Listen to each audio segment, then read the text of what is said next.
ಬಾಳೆ ಬೆಳೆದಂಥ ರೈತ ಕೃಷ್ಣಪ್ಪ ಅವ್ರ ಜಮೀನಿನಲ್ಲಿ ಕಳೆದ ವಾರ ಬೀಸಿದಂಥ ಗಾಳಿ ಮತ್ತು ಮಳೆಗೆ ಭಾಳ ಸುಮಾರು ಎಕರೆಗಳ ಬೆಳೆ ನಾಶ ಆಗಿದ್ದು ಸೋಷಿಯಲ್ ಮೀಡಿಯಾದಲ್ಲಿ ನೋಡಿ ನನಗೆ ಭಾಳ ನೋವಾಯಿತು. ರೈತ ಕಷ್ಟಪಟ್ಟು ಬೆಳೆದಂಥ ಬೆಳೆ ಇವತ್ತು ಕೈಗೆ ಬರೆದಂಥ ಸಂದರ್ಭದಲ್ಲಿ ಅದು ಕೈಗೆ ಸಿಗದೇ ಇರತಕ್ಕಂಥದ್ದು ಭಾಳ ಬೇಸರದ ವಿಚಾರ. ನಾನೇ ಖುದ್ದು ಸ್ಥಳವನ್ನು ನೋಡಲಿಕ್ಕೆ ಬರಬೇಕು ಅಂತ ಹೊರಟೆ. ಬಟ್ಟು ಗೊರಗುಂಟೆಪಾಳ್ಯದಿಂದ ಫ್ಲೈಓವರು ಕ್ಲೋಸ್ ಮಾಡಿದ್ದು ನನಗೆ ಮಾಹಿತಿ ಇರಲಿಲ್ಲ. ಸುಮಾರು 2 ಗಂಟೆಗಳ ಕಾಲ ಟ್ರಾಫಿಕ್ ಜಾಮಲ್ಲಿ ನಾನು ಗೊರಗುಂಟೆಪಾಳ್ಯದಿಂದ ನೆಲಮಂಗಲಕ್ಕೆ ಬರಲಿಕ್ಕೆ 2 ಗಂಟೆಗೂ ಹೆಚ್ಚುಗಳ ಕಾಲ ತೆಗೆದುಕೊಳ್ತು. ಹಾಗಾಗಿ ನಾನು ಬರೋಷ್ಟೊತ್ತಿಗೆ ಕತ್ಲೆ ಆಗಿತ್ತು. ಇನ್ನೂ ಒಂದು ಸಾರಿ ನಾನು ಬಂದು ಭೇಟಿ ಮಾಡ್ತೀನಿ, ಕುಟುಂಬಸ್ಥರನ್ನೆಲ್ಲ ಭೇಟಿ ಮಾಡಿ ಮಾತಾಡಿದ್ದೀನಿ. ನನಗೆ ವಿಚಾರ ಗೊತ್ತಾದ ತಕ್ಷಣವೇ ತಹಶೀಲ್ದಾರ್ ಅವ್ರನ್ನ ಮತ್ತು ತೋಟಗಾರಿಕೆ ಇಲಾಖೆಯ ಅಧಿಕಾರಿಗಳನ್ನ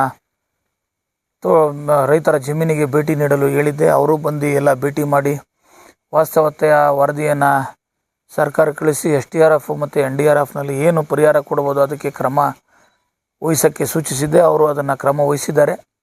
ಅದರಲ್ಲೂ ಪರಿಹಾರ ಕೊಡಲಿ. ನಾನು ವೈಯಕ್ತಿಕವಾಗಿ ರೈತನಿಗೆ ತೊಂದರೆ ಆಗಬಾರ್ದು ಅಂತೇಳಿ 1 ಲಕ್ಷವನ್ನು ಕೊಡ್ತೀನಿ ಅಂತ ಹೇಳಿದ್ದೇನೆ. ಅದನ್ನು ಸಹ ಕೊಡ್ತೇನೆ.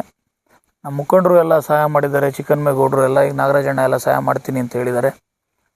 ಇದ್ರ ಜೊತೆಗೆ ನಾನು ವಿಭಿನ್ನವಾಗಿ ಸ್ವಲ್ಪ ಮುಂದೆ ಹೋಗಿ ಯೋಚನೆ ಮಾಡಿ ಸಮಾಜ ಕಲ್ಯಾಣ ಇಲಾಖೆಯಿಂದ ಏನಾದರೂ ಪರಿಹಾರ ಕೊಡಿಸ್ಲಿಕ್ಕೆ ಸಾಧ್ಯ ಇದೆಯಾ ಅಂತ ಚರ್ಚೆ ಮಾಡಿ ಅಧಿಕಾರಿಗಳನ್ನು ಸಹ ಸ್ಥಳ ಪರಿಶೀಲನೆ ಮಾಡಿಸಿದ್ದೇನೆ. ಸರ್ಕಾರಕ್ಕೆ ಇಲ್ಲಿಂದ ವರದಿಯನ್ನು ಸಲ್ಲಿಸಿ ನಾನೇ ಫಾಲೋಅಪ್ ಮಾಡಿ ಒಂದು ಪರಿಹಾರ ಕೊಡಲಿಕ್ಕೆ ಇಲಾಖೆಯಿಂದ ಏನು ಸಾಧ್ಯ ಆಯ್ತದೋ ಅದನ್ನು ಸಹ ಮಾಡ್ತೇನೆ.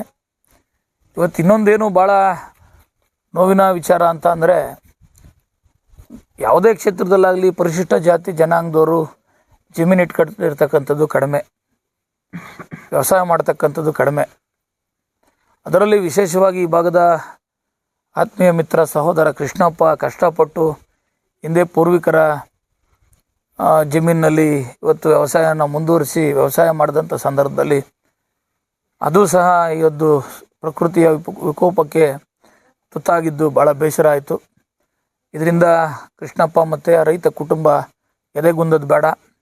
ಪ್ರಕೃತಿಯಲ್ಲಿ ಏಳು ಬೀಳು ಆಗ್ತದೆ, ಅದನ್ನೆಲ್ಲ ಸಹಿಸ್ಕೊಂಡು ಮುಂದೆ ಭೂಮಿ ತಾಯಿಗೆ ದುಡಿಮೆ ಮಾಡಿದ್ರೆ ಯಾವತ್ತೂ ಅದು ಮೋಸ ಆಗೋದಿಲ್ಲ ಅಂತಕ್ಕಂಥ ಆತ್ಮವಿಶ್ವಾಸದ ಮಾತನ್ನು ಅವ್ರಿಗೆ ಹೇಳ್ತಾ, ಸಮಾಜ ಕಲ್ಯಾಣ ಇಲಾಖೆಯಿಂದ ವಿಶೇಷವಾಗಿ ಅವ್ರಿಗೆ ಏನು ಪರಿಹಾರ ಕೊಡಿಸ್ಬೋದು ಅದು ಕೊಡಿಸ್ಲಿಕ್ಕೆ ವೈಯಕ್ತಿಕವಾಗಿ ನಾನು ಭಾಳ ಜವಾಬ್ದಾರಿಯನ್ನು ತೆಗೆದುಕೊಂಡು ಮಾಡ್ತೀನಿ ಅಂತ ಹೇಳ್ತಾ, ರೈತರಿಗೆ ಧೈರ್ಯವನ್ನು ತುಂಬಿ ಅವ್ರ ಜೊತೆಯಲ್ಲಿ ನಾವು, ನಮ್ಮ ಸರ್ಕಾರ, ನಮ್ಮ ಮುಖಂಡರು, ಕಾರ್ಯಕರ್ತರು ಯಾವತ್ತೂ ಇರ್ತೀವಿ ಅಂತ ಹೇಳಲಿಕ್ಕೆ ಬಯಸ್ತೇನೆ. ಅದನ್ನು ನೀವು ಜನ ತೀರ್ಮಾನ ಮಾಡ್ಕೋಬೇಕು. ನಾನು ಸುಮ್ಮನೆ ಏನಾರ ಮಾತನಾಡ್ತಕ್ಕಂಥದ್ದಲ್ಲ. ಕೃಷ್ಣಪ್ಪ ನಮ್ಮ ಮನೆ ಹತ್ರನೂ ಸಹ ಬಂದಿದ್ದರು. ಅವತ್ತು ನಮ್ಮ ಮುಖಂಡರು ಎಲ್ಲ ಬಂದಿದ್ದರು, ಸುಮಾರು ಜನ. ನಮ್ಮ ಅಕ್ಕನಾಳವರು, ನಾಗೇ ದಾಸೇಗೌಡನ ಪಾಳ್ಯದವರು ಎಲ್ಲ ಬಂದಿದ್ದರು. ಅವ್ರಿಗೂ ಸಹ ನಾನು ತಮ್ಮ ಮುಖಾಂತರ ಅಭಿನಂದನೆಯನ್ನು ಸಲ್ಲಿಸ್ತೀನಿ. ಜನಪರ ಕಾಳಜಿಗೆ ನಾನು ಭಾಳ ಸಂತಸವನ್ನು ಪಡ್ತೀನಿ. ನಮ್ಮ ಮುಖಂಡರು, ಕಾರ್ಯಕರ್ತರು ಬಂದು ನಮಗೆ ತಿಳಿಸಿದಾಗ ನಾನು ಅವತ್ತು ಧೈರ್ಯ ತುಂಬಿದ್ದೆ. ಅದರಂತೆ ಇವತ್ತು ಬಂದಿದ್ದೇನೆ. ಶಕ್ತಿ ಮೀರಿ ಇಲಾಖೆಯಿಂದ ಖುದ್ದು ಮಾದೇವಪ್ಪನವ್ರನ್ನೇ ನಾನು ಭೇಟಿ ಮಾಡಿ ಈ ರೈತನಿಗೆ ಏನು ಸಹಾಯವನ್ನು ಮಾಡಬೇಕೋ ಅದನ್ನು ಮಾಡ್ತೀನಿ ಅಂತಕ್ಕಂಥ ಮಾತನ್ನು ತಮ್ಮ ಮುಖಾಂತರ ತಿಳಿಸ್ತೇನೆ. ನಾನು ಯಾವತ್ತೂ ಜನರ ಜೊತೆಲಿದ್ದೇನೆ. ನನಗೊಬ್ಬ ಸಾಮಾನ್ಯ ನೆಲಮಂಗಲ ವಿಧಾನಸಭಾ ಕ್ಷೇತ್ರದ ಒಬ್ಬ ಸಾಮಾನ್ಯ ನಾಗರಿಕರು ಫೋನ್ ಮಾಡಿದ್ರು ಸಹ ಯಾವುದೇ ವಿಚಾರದಕ್ಕೆ ಸ್ಪಂದಿಸ್ತಕ್ಕಂಥ ಸ್ವಭಾವ ಇಟ್ಕೊಂಡಿದ್ದೀನಿ. ಹಿಂದೇನೂ ಇಟ್ಕೊಂಡಿದ್ದೀನಿ, ಇವತ್ತು ಇಟ್ಕೊಂಡಿದ್ದೀನಿ, ಮುಂದಕ್ಕೂ ಇಟ್ಕೊತೀನಿ. ಜನರ ಋಣ ನನ್ನ ಮೇಲಿದೆ. ಆ ಋಣ ತೀರಿಸ್ತಕ್ಕಂಥ ಕೆಲಸವನ್ನು ಮಾಡ್ತೀನಿ.